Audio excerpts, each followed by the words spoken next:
Good afternoon again.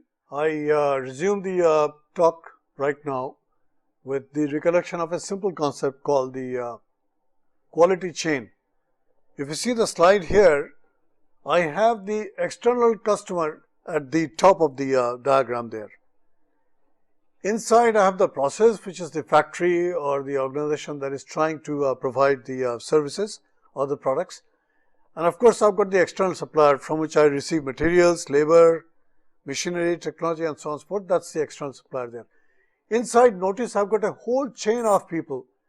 They in turn are customers, suppliers and so on and so forth. So from the moment I enter the shop, I buy something from the external supplier, then I do conversion. I do all these little balls there. They are actually the conversion balls.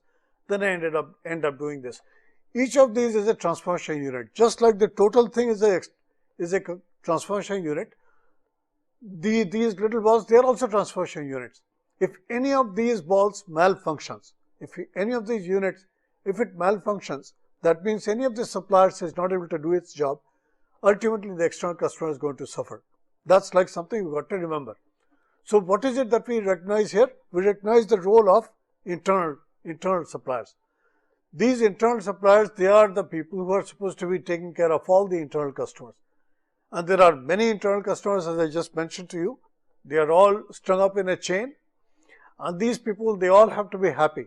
They all have to be, it's got to be made sure that their requirements are met just like we are trying to meet the requirements of the external customers. Each of these internal customers, they have to be happy in order that the final customer, which is the external customer, is going to be happy. Now, locating quality problems, where do I begin? As I mentioned to you, customer complaints, warranties, these are like large areas where I can find what the problems are.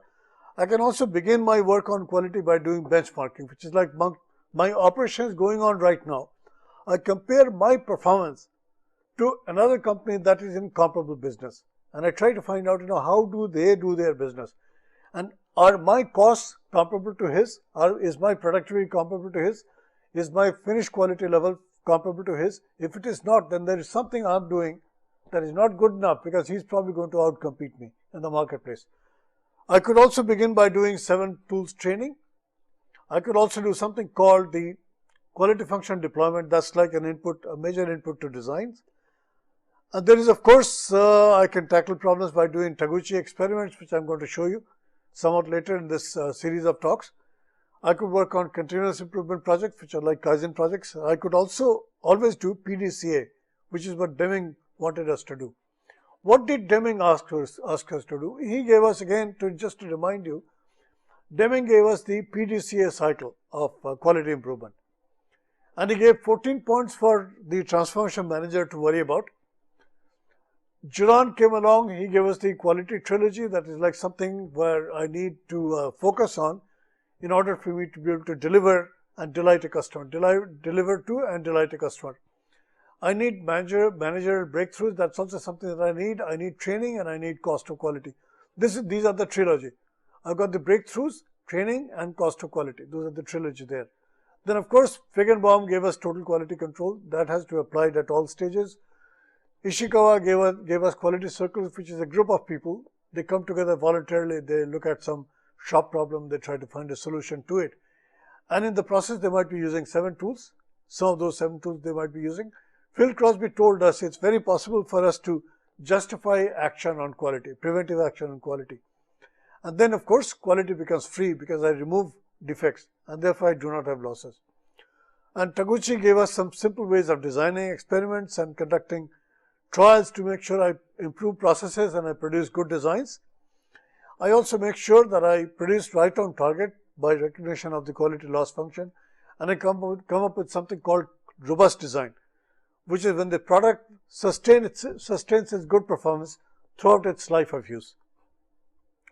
Deming's crucial observation, Deming actually made some crucial observation. He said many times managers tend to operate by the flavor of the month style of operation.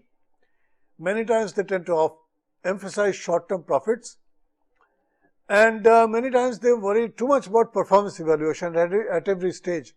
And they lose sight of the fact that we are doing it all to try to satisfy the ultimate customer who is out there. And also we may have transfers and so on within the company, because of which again constancy of purpose might be lost. And many times we only worry about visible figures, for example losses or scrap and that kind of thing. And there may be various types of costs that I may be worried about, and I might be worried about warranty costs. These are actually things that Deming observed, and Deming said these actually are caused by poor quality. And Deming had a number of other obstacles also. They said these are the problems which are there in the company, because of which they are not able to move toward quality. For example, very few companies really do long range planning. They really do not have excellence or examples of excellence that are propagated within the company. That also they do not have. And they believe that technology alone is going to transform everything. Nothing else. No philosophies are required, no orientation is required, and so on and so forth. They also believe that problems are different. There is no real basic similarity in two different problems, and so on and so forth. Similar problems are solved as if I have to reinvent the wheel every time. So the challenge is there to come up with a solution more than anything else. Obsolescence that is there, and reliance on quality control department is like, these are the places where inspectors basically, they are the ones who are trying to assess the quality of producers or products that have already been produced. Our emphasis is really, many places we are trying to meet specifications rather than trying to do something that's fundamentally different. And many times we do false starts. We start a program but do not follow through. And many times actually we have unmanned operations. These are problems where I really need some human intervention, but I do not have them.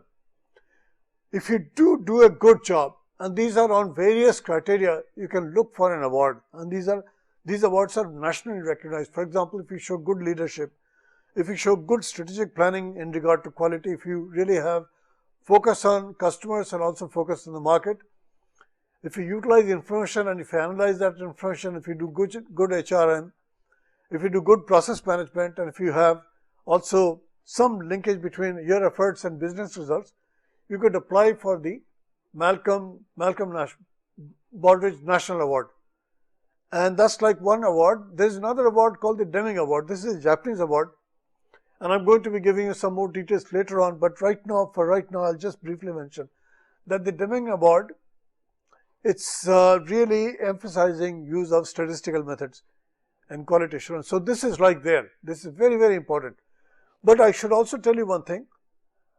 Awards are meaningless unless you can translate those awards into business results. Unless you are able to do that, if you just get awards, if you hang them on walls, that's not going to be good enough for your business. Yes, a few people will see that, and a few people will probably appreciate, yes, you must have a well-managed company in place.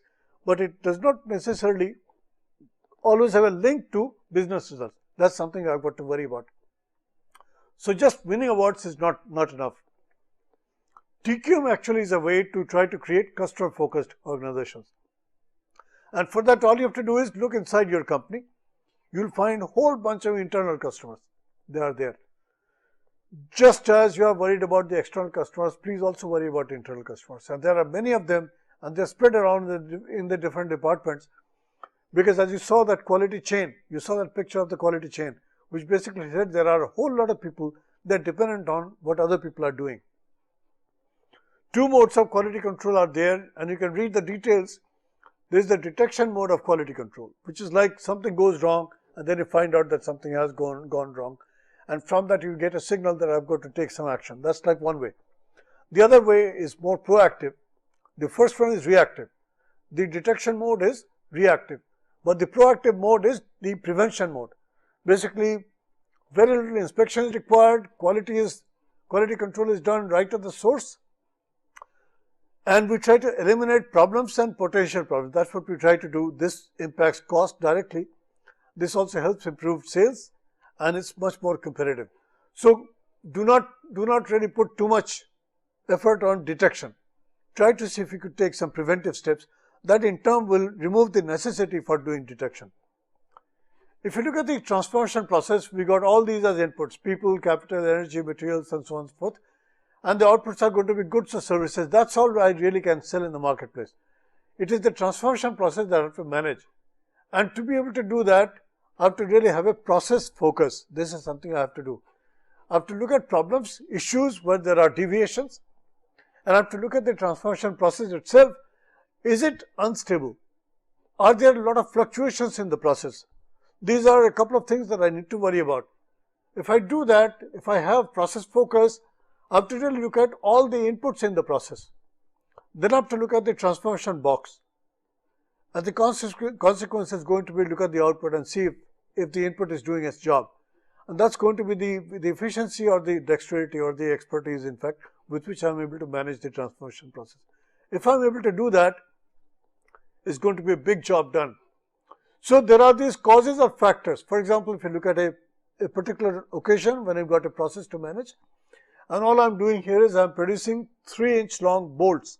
These are the bolts that I'm trying to produce. These are bolts which are used in some machines, and I'm producing those 3-inch bolts. The inputs to produce these bolts are, obviously there's some role played by management, maintenance, measurement, machines, methods, manpower and materials, of course. These go as input into that process there. What is the output? The output is beginning to be the length of the bolt, and that's got to be 3 inches. But in effect, I end up producing bolts that are of variable size. And this is the distribution. If this is too wide, of course, I'll not have 3-inch bolt. I'll have some that are 3.5, some that are 2.5, some that are 2/4, and so on and so forth. And that is not something that's going to be fit for the final use of the process. If my variation is going to be too high, the next process is going to have trouble. So I cannot really control quality by looking at the output only. Output is this. I have to really go back to the process. I have to look at the materials also. I have to control all the factors that go into this. This is what I call the process focus in managing quality. There is, of course, the scientific way of managing process, which is like listed out. You identify and define the problem, you study the existing solution, you generate possible solutions, evaluate the alternatives and choose the preferred one, you implement, and then sort of what you really do is you implement the improvement that you have thought about and measure the results, evaluate and revise it if it is required. That's like your old PDCA. Otherwise, you return to step 1 and start again. Deming's PDCA does this, and the latest method, which is the Six Sigma DMAC, it also does things that are quite similar to this, except that the methods are more sophisticated. You are still approaching the whole task in a scientific manner.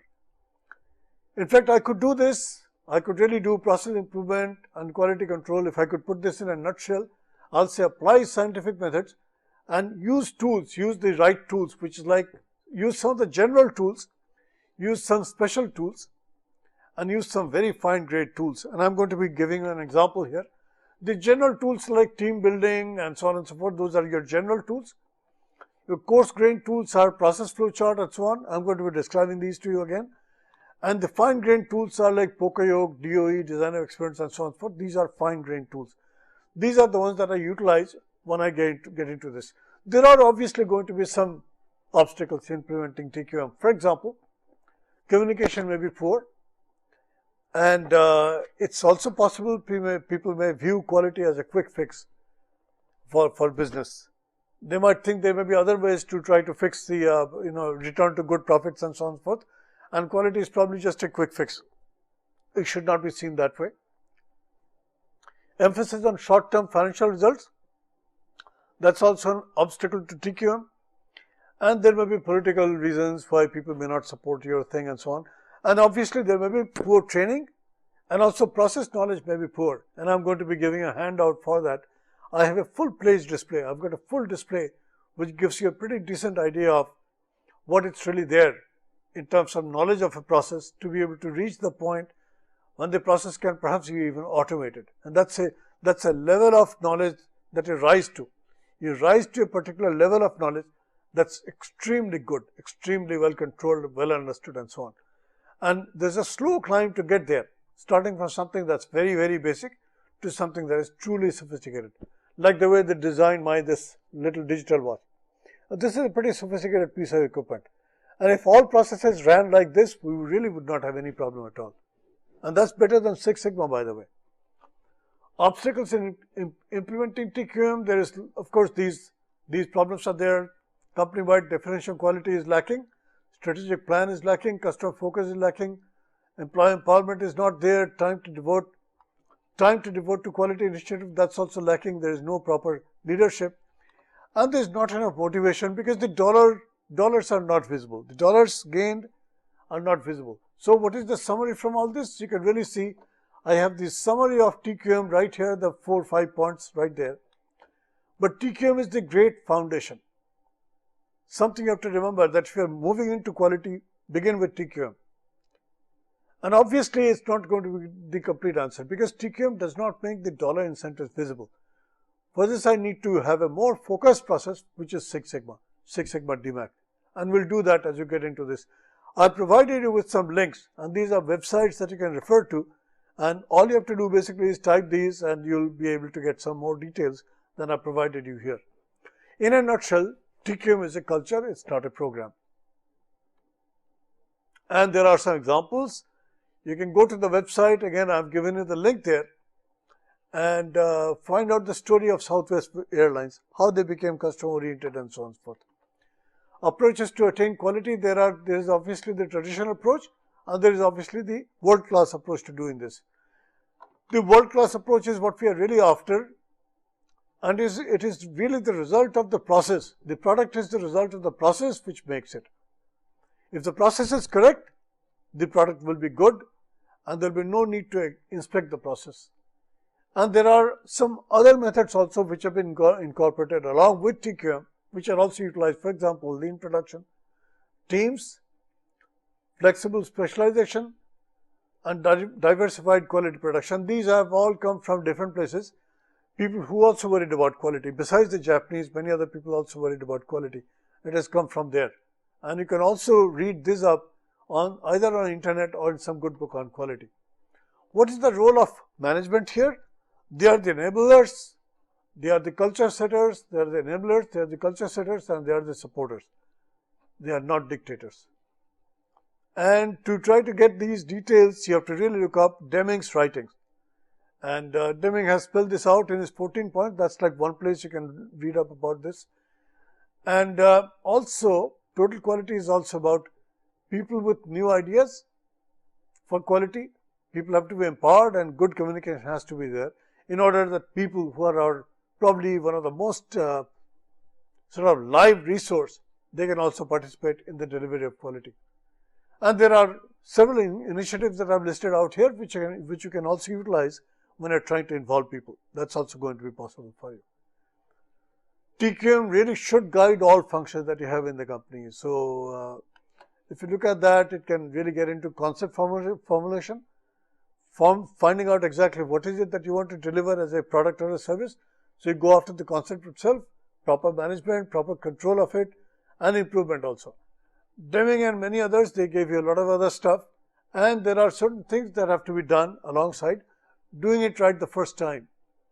Designing quality into the system, which would be through methods, through equipment, and through training. And please remember, prevention is much better than detection. That's also something we have to do. What is it that quality involves? There are going to be 2 or 3 layers of this. Quality is the responsibility of management, and the emphasis on customer orientation that we cannot really skip. This is also something that's very important for us. Defects, are defects really useless? Defects are really, some people think they are treasures because they contain data. And the requirement in TQM is going to be a top-down commitment. I mean, I cannot really tell you how important it is for the top man to talk in terms of quality satisfaction, customer satisfaction and perfect quality, customer delight and so on and so forth. If the top person uses that language, it's going to be permeating all the way down. And this two-way communication is very important. The top man should also verify it's been understood at the bottom line. And there are going to be many different tools that we'll be using. Some of these tools are ingrained in TPM or TQM or supply development or re-engineering and so on. And there are others that have come from other areas. Like for example, JIT. JIT basically, although it counts on perfect quality, JIT requires the supplier to have perfect quality. And it really is a big help in supply chain because you can bring in the goods and you can take those different parts, the caps of these pens for example. If these caps were supplied by a JIT supplier, you can take any of those caps and you can put them straight onto your product. It would be a perfect fit. So JIT really requires perfect quality in all the components. That's something that is required by JIT. For quality to begin with, I've got to have concepts, I've got to have management, I've got to have control, I've got to have improvement. All these are going to be there. They are really required by thing. And again, I should emphasize this. Deming spelled out the wisdom. And Deming's 14 points, if you internalize them, they are listed out here. And I've gone through them before, and I'm again showing them to you in order for you to understand that these are very, very important. And any one of these could be understood. If you go into the literature, you'll find details on any of them. There are, of course, 9, 10, 11, 12, 13 and 14. They are all going to be there. These are the 14 points that are there. Deming also talked about 7 deadly diseases. And these also I've mentioned in the beginning. Obstacles are there and so on and so forth. Other quality experts, they also have given us many different tools. And these are all spelled out. And my slides are going to be basically reminders. And from here, we reach the point when we actually want to judge, do we really have TQM in a company or in an organization? And the questions are just this. Are top people directly involved?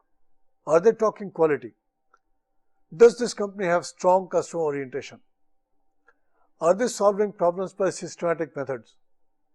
Do I see everybody involved? And is the theme of continuous improvement in place? If it is not there, of course, I don't really have TQM in that company there.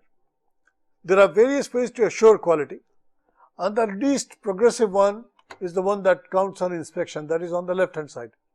This is the one that is least progressive. And the most progressive one is the one when I'm really talking about quality improvement proactively. And there I'm talking about continuous improvement, I'm talking about all the good things done in a preventive manner. This is really the most progressive way to try to improve quality. Slowly moving toward quality assurance, what do I see? I see a process that is affected by many different factors. It turns out that various sectors in the industry, for example, we've got manufacturing, we've got services, and now the latest, we've got software. We've got manufacturing, we've got services, we've got software. Manufacturing, it turns out, is farthest ahead in terms of assurance of quality. Services, for most services, in most situations, we are still inspecting. We're doing quality control by inspection when it comes to services. And when it comes to software, we are doing only testing. We do not have much control on the process. So both services and software, they have really not gotten much into process management. But if you look at manufacturing, it is farthest ahead. In many cases, manufacturing has already exceeded Six Sigma. That's like something we have to worry about. Now look at the problems. This is like, there are 2 problems in this display here. This is the distribution of the output. And I've shown you in one of the earlier graphs, this is the area, this is the region where I've really exceeded what we call the lower specification limit. I've fallen below the lower specification limit. On the x-axis here, I've got some quality characteristic. On the right hand side also, I've exceeded the upper specification limit. So I've got off-spec materials. I've got off-spec material here and off-spec material here. The traditional view of quality management was, do not try to produce anything that falls in the off-spec area. But what is the modern way of managing quality? It says, try to locate the target. Try to locate where the target is. The target is where customer satisfaction is going to be maximum. So try to locate the target, which is mu, right there, which is really next to mu, right here. That's where the target is. My production should not be off target. In fact, this is the bias in the process. The bias is the lack of accuracy. This is like one problem. One problem with production is that production is not accurate. The average does not coincide with the target. Average is off and the target is somewhere else. So there is like lack of accuracy or poor accuracy in this process. The second problem with manufacturing is this spread is wide. That actually is hinting toward poor precision. Poor precision is also another problem there. So I've got 2 issues here. One issue is, the first issue is I lack accuracy. The second issue in manufacturing is I lack precision. So I've got two issues here. I lack accuracy and also I lack precision. Both of these have to be taken care of. I should have proper accuracy and also I should have as fine precision as possible. These can be achieved. These have been done. These have been studied scientifically very, very well. In fact, we use control charts online when a production system is in operation, and through that we try to get quality that is accurate and also that is precise. I have a picture here to again try to distinguish between accuracy and precision and also give you an idea of what happens with an untrained crew. If I have an untrained crew and let's say I'm shooting, and the game is basically to try to fire shots at the target. The target is right in the middle there. That's where the bullseye is. This is the picture of the bullseye and this is the target area. Anything inside the dias, this area here is within specification. Notice here an untrained person, he fires quite a few shots here. The average actually which is shown by this little distribution here, it is off spec. It is basically off target here. Off target means I'm lacking accuracy. And notice also some of the shots have gone beyond specification. This is because precision is poor. I've got wide variation in the shooting of these shots there. So this particular performance lacks not only accuracy, it also lacks precision. Look at this process now. This is another shooter who has been trained to aim correctly. So therefore he's got accuracy. But again the spread is wide and his shots are really widely spread. This guy, he fires shots and there is poor precision, although he's got, on the average, he's on target. This is also not good enough because I really want to shoot the bullseye every time. Look at this guy, he's firing his shots and they're all very close by, but they're again off target. So I'm lacking accuracy here, but my precision is pretty good. And look at this fourth guy, he's firing his shots, the average is right on target and all the shots, they are pretty tight, pretty close to each other. So I've got here accuracy and also I've got precision. This is what you find when you go to manufacturing. If you go to manufacturing, you'll find sometimes the manufacturing process is losing accuracy, or it does not have accuracy, or it has got poor precision, which is like this bell curve here. The tails are in the off-spec area. So I've got poor precision. Both of these are problematic and I've got to do something about them. So if you look at a real process, you will find that I've got really a combination of poor accuracy and also poor precision. I cannot go to a marketplace like this. In fact, because it turns out that these red objects here, which are off spec, they cost me money. What is the cost of quality now? Let's take a look at this concept called the cost of quality. There are four components of it. I'm going to be describing them to you as I move into it. The first thing, of course, we have to remember is whenever I've got quality being taken care of, I involve a bunch of inspectors. So I've got appraisal cost. Appraisal cost is there. This is the cost of inspecting the item.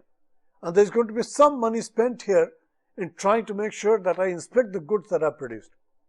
So if I've got production done, if I'm producing whatever it is, I produce CDs, I produce any of the objects which I'm going to sell in the marketplace, many times I've got to do inspection. And that's not going to be free of charge. It's going to cost me some money. So I've got my appraisal cost here. Then I've got something called internal failure cost. This is the cost of scrap and rework that I have before I make a shipment. Before I ship the product out, I may have some scrap that I produce and I may have some rework that I have to do because of QC people. QC people rejected some of the items which I have to rework perhaps or fix them a little bit, touch up here and there and so forth. Only then I can ship them. So I've got some internal failure cost. That's through your scrap and rework. Then I've got external failure costs. These are the costs. I'm going to be giving some details. This is the consequence of poor quality products or services delivered outside. Now this is now in the hands of the customer. So I've got cost here in terms of extra inspection cost. I've got cost here in terms of recap. Basically it's going to be scrap and rework. And then I've got these external costs which are suffered by the customer. Now, if these are going to be high, I'm not going to be in business for too long. My profits are going to be hurt. Is there some way by which I could reduce this? That's actually done by spending money on prevention. If I do that, if I spend money on prevention, these balloons, these three other balloons, they are going to shrink. This is going to be costing me some money, but there's going to be a strong ROI because of the reduction there, the reduction there, and the reduction there. Let me show you some details.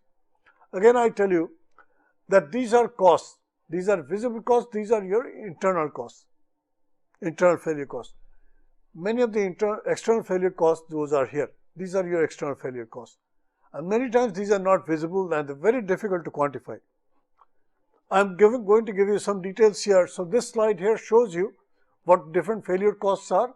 And I mentioned here the internal failure costs and the external failure costs. Alongside, of course, I have my appraisal cost and I've got my prevention cost. Prevention cost is really the place where the company should spend its money. Both of these lists, in fact, it turns out that internal failure cost, external failure cost, appraisal cost and prevention cost, together they compose what we call cost of quality, and that's shown in this graph here, this slide here. I've got scrap, rework, they are direct costs to me. They've got warranty costs and product liability costs, they are caused by external failures taking place. Then I've got inspection cost, which comes under your appraisal cost, and of course the good costs are these: process improvement costs, product simplification costs, or training costs. These are going to be my prevention costs. If these increase, then I've got decline in appraisal cost, I've got decline in external cost, external failure cost, I've got decline in internal failure cost. So this is the best place to spend money. The best place to spend money is an ounce of prevention, and that's going to be worth a pound of cure. Again, there is a summary of exactly what I said earlier. So again, you can read these and you can again reinforce what exactly is going on there. Something that is a misconception in the world, in many companies, is that probably spending too much money to try to get perfect quality is not worth it. In fact, what many people do without measuring the real cost. Now, I'm saying this, they do this without measuring the real cost. Without measuring the costs, they draw a picture on paper and they show you, look at the red curve here. The red curve basically is showing you that here I've got some cost, which is the minimum. What is this cost? This is the total cost. This has got your internal failure cost, it got the preventive cost, it's also got the external failure cost, it's got the appraisal cost also. All those four costs, if you put them together and you construct this total cost, some people who do not really know what the real costs are, they will tell you that perfect quality is going to cost you too much, and it's better to try to compromise and provide and produce at some level of quality which they call optimum. That's going to give you the minimum overall cost. This is a false notion. What was done was the Japanese looked at their real cost, and what they found was they looked at their real cost. What they found was good quality led to benefits in the marketplace, and they were able to benefit by expanding their sales and so on and so forth, and good quality also led to lower losses. Both of these turned out to be savings for the company, and the result was this, that the total cost did not really climb up back again, but the total cost got minimized as you approach 100% quality, as you reached a level of defect that was zero. If you had zero defect, that means if you had perfect quality, that's why the total quality cost actually came down and became minimized. So this is quite different from the picture here. Here the picture is shown to be, the optimum point is shown to be at a place where quality level is really not zero defect, it's somewhere off. So you're living with a certain level of poor quality. But what the Japanese were able to show was, as you approach perfection, your total cost actually becomes lower and lower and lower, and the best point to be is pretty close to the perfect cost. There is another view of looking at your costs, and that is called what we call the Taguchi loss function. What Taguchi said was, you talk to a customer, and I give this example all the time. I have a shirt here which is size 42, and that was the perfect shirt. I could really tie my button there, and I could also put a tie there. There is no problem at all. I could use this shirt which is size 42 perfectly well. But suppose a friend of mine, he went to Bombay, and he bought me a nice looking shirt, the material was good and everything else, and the cut was nice and everything, except he did not really know my right size, and he came back with a shirt that was size 44. My size is 42, but he got a shirt for me that is size 44. Unfortunately, the situation is this: although it's a great looking shirt, I'll not be able to use it because I'll have to have the collar open all the time. Because if I try to tighten it, the collar is going to be loose, it's not going to be looking so good. The same thing might happen if you bought me a shirt that was size 40 instead of size 42, which is my true size. My true size is my target. If you come back to the picture here, size 42 is my target.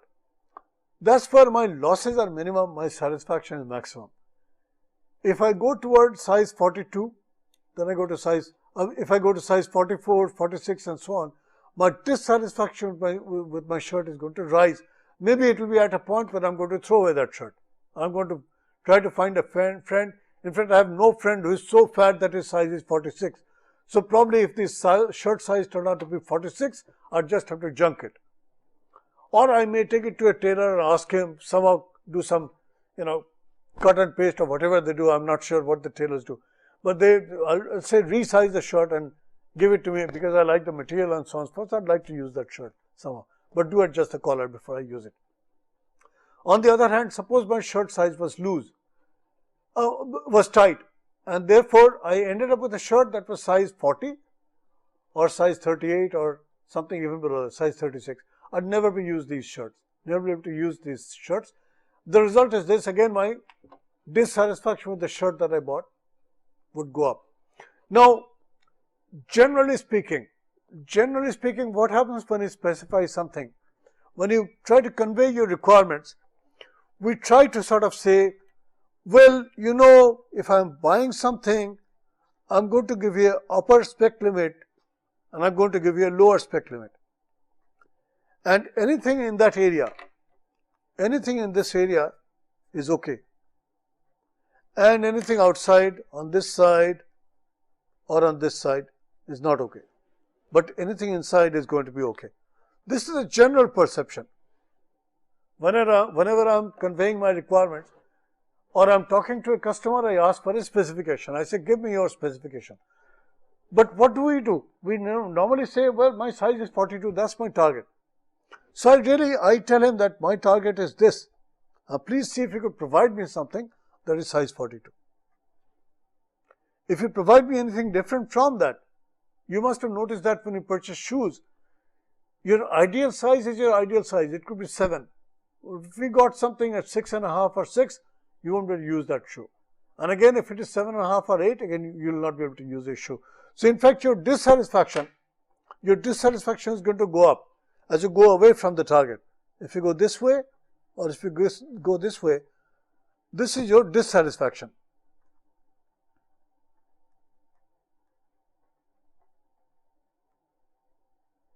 And your dissatisfaction is minimum when you're right on target. This is a message that actually was given by Taguchi. And let me spell that name for you.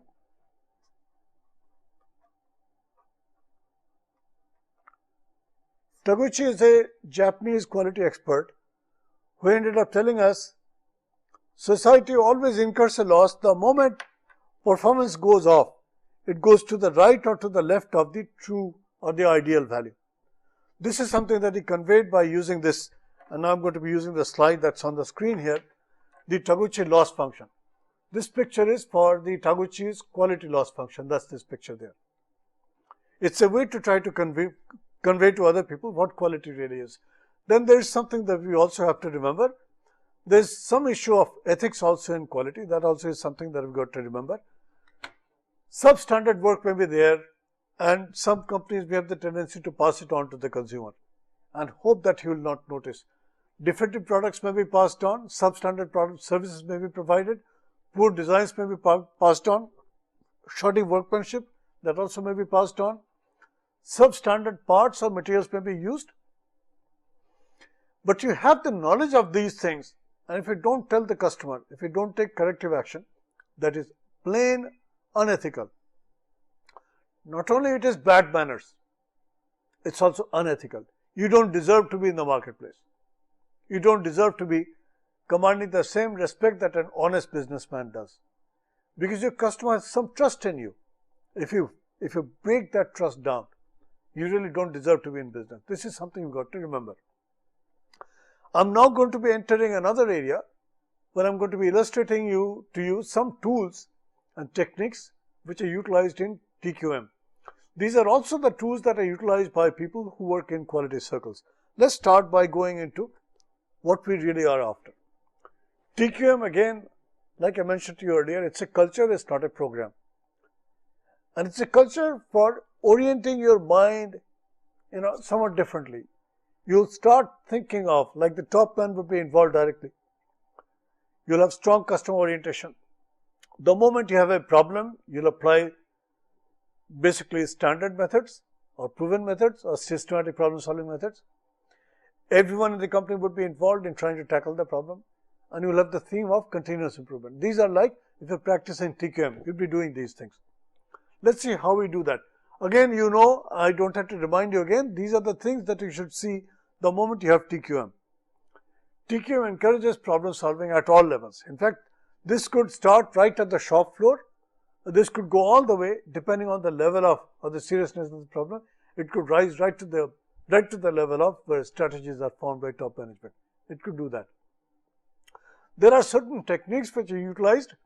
What is the focus of these techniques? They all try to reduce variability. There is something that each one of these tools tries to do. They are data based, and some of the fancy techniques are techniques like statistical process control, SPC. There are some really fancy methods like design of experiments, that's also there. But the bottom line is you must have management commitment to be able to supply these tools, the trainings and so on. What are some of the tools? I have a list here. I'm going to be giving examples of each of these tools. There's a flow chart, then there's the checklist and the histograms and so on and so forth. Let's start this journey. The very first tool is the flow chart. It's the flow chart, and what is it really? It takes you from the left to the right, showing you the steps of the process. So I have material received which is stored somewhere, then I do some inspection, then I make some decisions, then basically I return. If I found some defect, I return it to the customer or to the supplier, or I move on to the next step of the process. So a flow chart can be used quite easily to find quality problems. You flow chart a process and then locate all those points where there might be a quality check being done. What is happening at that quality check? What kind of data is being gathered? It's very possible they'll be collecting some reports there, some data there. Take a look at those things. And you can do that only if you locate the right spot where that data is being collected. And that can be done only when you've charted the flow of the either information or of material. So a flow chart or a process map really identifies the sequence of activities or the flow of materials and information in a process. Flow charts help the people involved in the process understand it much better and more objectively by providing a picture of the steps needed to accomplish the task. Certain symbols are used, and the symbols are given as operation, transportation, inspection, storage and delay. Out of all these things, the one that is really important is the operation. The rest of it is all really supportive. Everything else is supportive. Except for operation, no other place I'm adding value. So this is the part that I should really be focusing on. If there are any of these other things involved in the process, I should try to eliminate them. That's what I should try to do. I'll give you an example.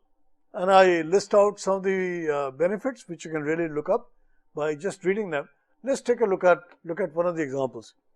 There was a simple travel authorization process in a company, and this authorization process had been in use for many years. For 5-6 years people have been using it, and no one had complained about it, and the people followed this particular track.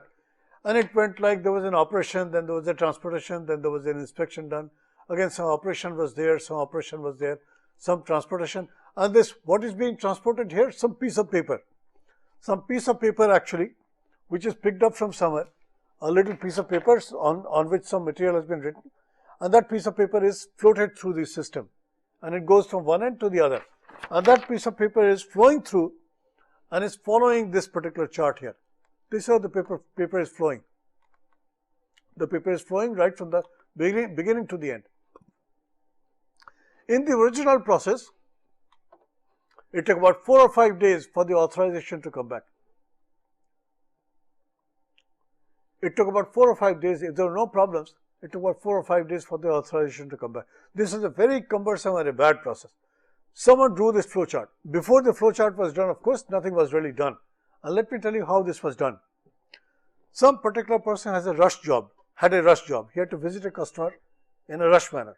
So what he did was, he filled out the form and then came to his manager, and his manager said, okay, leave it on my table, leave it in the inbox. It was left there. But then this person, he sort of hinted that no, he really wanted to get out quickly. So could he really ask for this little favor there? And could this paper be then taken? Could this paper be then walked through the various departments? And perhaps he could do it himself, or probably the secretary could do it. But he really wanted this paper to go through the total process as quickly as possible, so he could really call up and tell the customer, yes, he was coming or he was not coming or whatever. He wanted to confirm that date there. It turned out that when the paper was traced, it was found out that in normal course of things, it would have taken it 5 days for the paper to travel from one end to the other for the authorization to be complete. Because some top people had to verify a lot of things. If you had any bill, any outstanding bill, if you hadn't really, settled your previous TA account and so on and so forth, all those checks had to be done by accounting people, a bunch of other people, they had to be done. It turned out that when somebody took a good look at the process, he could combine many different steps. And this authorization could be done in 27 minutes. And this, what I show here, is the revised process. Clearly, this was the result of a re-engineering. But of course, the starting point was this flowchart. The starting point was the flowchart from which this re-engineering could be done. This was one tool. And I've got a couple other examples of process flowcharts, which you can see on the screen. The next tool is the run chart. Basically, this is a chart when you start plotting the data as it occurs. Anything that you begin to plot, the moment you start making data visible, you'll find action. This is so easy to see. In fact, it turns out in many cases, the moment I start drawing a chart, other people start noticing these things. If there are any kind of acceptable limit, some tolerance limit set up on the chart there, that's like a high value and a low value. Anything above the high is no good, anything below the low value is no good. Then many people, they will say, and you yourself will start noticing, oh, there is a trend there, and it's very possible that the thing is going to go beyond the limit there. And therefore, what you do is you basically get into the habit of plotting these things. Many times these things are not done, and we do not really react till things are really out of control altogether. So this is a run chart. It leads to quick analysis and trending of data. Then there is something called the Pareto chart. This is also a simple TQM tool, and what it really helps doing is, if there are various types of complaints, let's say there are all kinds of complaints coming from the customers, then you do some diagnostics. You try to find out what could have gone wrong. You do the diagnostics and you classify the different complaints into various types of sources, various types of root causes. And then you find that it turns out in this case that many of the complaints, they could be rooted to design. There is some issue with the design. The other problems really are not that severe, but it turns out design has caused most of the problems there. This is a very, very important sort of message, that you don't really need to worry about all the other issues there. Focus first on design and get that fixed. If you do that, you'll be able to lick up probably 80% of the problem. This is done by something that we call the Pareto analysis. Pareto analysis is a great way to try to prioritize the different actions that you could be taking. And there are certain benefits there that are also listed in the chart here. You can actually see that on your screen there. You can read them later on also if you wish to. Then there is something called the checklist. The check sheet also is a easy data collection method. It's a very easy way to collect a lot of data. And this is done sometimes when you're trying to classify items between good and bad, or you're doing some traffic study or something and you want to categorize the data. And to do it very quickly, you could just create these little check boxes and start checking them. Notice here I put marks here. I put marks here 1, 2, 3, 4, and the fifth one goes like this. Then again I go to 1, 2, 3, and then I wait for 4 and 5. The fifth one is going to go like this and so on. With this I can easily do quick count also. 5 plus 3 is 8. I don't have to count all the bars from one end to the other. I get a blob like this, that's a 5, the next is 3. 5 plus 3, that's going to be 8. Here I've got exactly 5, here I've got 3, I've got a 5 plus 2, that is 7. So it's an easy way to do counting also. Check sheets are again a really easy way to collect data, and this is also something that you could really look up quite easily. And again, you can replay the tape here, you can replay the slides here, and you can really see how I can utilize the check sheet. Then there is something called the histogram. The histogram is a crude distribution of the output. Notice here the shape of the graph there. This tells you pretty well how the output is distributed. Output or anything, in fact, if you want to have, if you get some data coming to you, and you want to just get an idea, an overall idea of the distribution of the thing itself, produce a histogram. We do that quite often. You know, when you do quality control, we do a lot of histogram plotting. And this is a real easy way to try to find out the frequency of various categories, frequency of data in the various categories. So there again, I've given you the benefits and you can look them up, and that will give you a pretty decent idea of whether the distribution is very wide, or is it going to be peaking, or is it going to be spread like this, or whatever it is, you'll get a pretty decent idea of this. One advanced use of the histogram is to try to get an idea of something called process capability. That is like what fraction of your production is beyond the specification limit.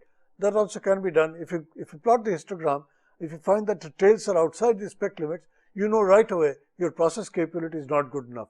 You are producing some material that is going to be off spec. Then I'm going to be having the tool. There is a tool called the cause and effect diagram. I must tell you, this is probably the most important tool that we have in the toolkit of 7 tools. And let me show you the picture here, and you'll know right away that this is something you've probably already seen. This is also called the fishbone diagram. I have the effect on the right hand side. I've got possible causes. This tool is used for brainstorming also. So you've got categories like machines, man, environment, method, and material. There could be man-related factors that could be causing that effect, machine-related factors that could be causing that effect, environmental factors causing that effect, or method factors causing that effect, or materials. This is a real easy way to generate ideas what might have caused that problem there. So if there's a quality issue, the cause and effect diagram or the fishbone diagram is a really easy way to try to sort of brainstorm about this. I'll give you a couple of examples. I'll give you an example, and the example is coming right now. The effect is right to the right hand side, and the possible causes, those are put out on the left hand side. I've got the effect on the right hand side, I've got the possible causes on the left hand side. This is the start of your troubleshooting. You're not solving the problem here, but you're brainstorming about factors that might have contributed to that quality problem there. Remember, what is important here is you're speculating at this point. You're not solving the problem, but you're brainstorming, and this is used then in brainstorming. And here's a little brainstorming group, and they're using, they have formed a little quality circle, and they're brainstorming, and the tool they're using is now the cause and effect diagram. That's what they're using. So they're using the cause and effect diagram to do their brainstorming. Then of course, many times there are ideas that can come from benchmarking. This is also another great way to generate good ideas. So besides brainstorming by a cause and effect diagram, you could also look at other processes which are running much better than yours, and from that get ideas. And I've given you names of some of the companies which actually stand out as role models in benchmarking. Suppliers can also give you a lot of ideas, and that's like another place where you can solve, where you can find ideas toward solving your problem. That is also there. Again, if you come back to the cause and effect diagram, here's an example where there were delays in a company's delivering goods to the customer. What did they do? They got to the people who were closest to action. These were the drivers, the loaders and the drivers. And what they found was, my God, there were a whole lot of factors that nobody thought of, and that could have, any of those could have caused a delay in the delivery of the truck. If you track down any of them, shipping documents could be fouled up, the trucking operation itself could be fouled up, packing could be bad, or the container labeling, that also could be bad, because of which you have delays in delivering the customer. This was generated by drivers. Notice here, drivers and dispatchers, they provided the input, and people were able to generate this thing. This would be the start. What I've got here as the cause and effect diagram, this is the start of solving the problem. This by itself is not a solution. It might lead to a solution. But what we are pointing out is that this is a brainstorming tool. You basically speculate about possible causes. And here's another example where we've got some problems with air travel, and we want to really try to improve the level of that air travel quality there, and for that we go after that. Now suppose I've got a cause and effect diagram, and I look at one of the factors there. I look at, for example, some aspect that is there, and that could have caused a problem. I could draw a quick, what we call a scatter diagram. I put the factor down here, I could put the effect down here, up here, and I could really see, is there a relationship between these two? If there is some relationship, then I've got a handle now on the problem. The problem is here, the problem is on the y-axis, and I've got my control factor on the x-axis. With this, I'm likely going to be able to control the effect. That's like one great way to try to tackle quality. I've given you a couple of examples here for doing this. Then this last chart, this is called the control chart. This is SPC, Statistical Process Control chart. This I'm going to be discussing in great detail when I discuss SPC with you. But it's a way to try to remember two things we mentioned.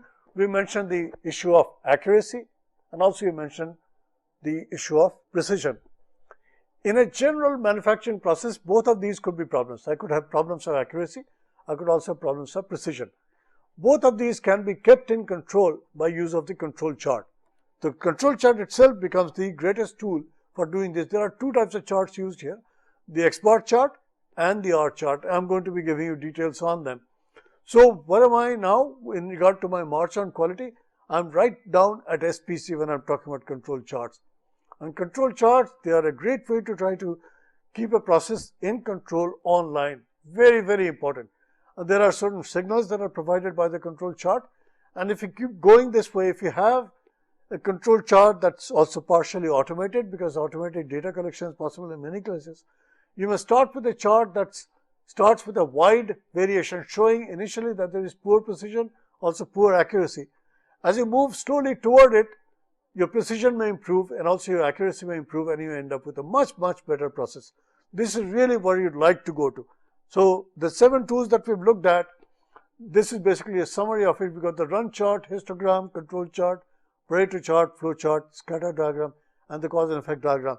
They are the tools that can be used by almost anyone on the shop floor. And the Japanese make sure their workers are trained on each of these tools and they use it.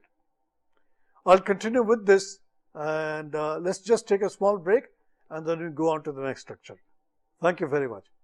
Thank you.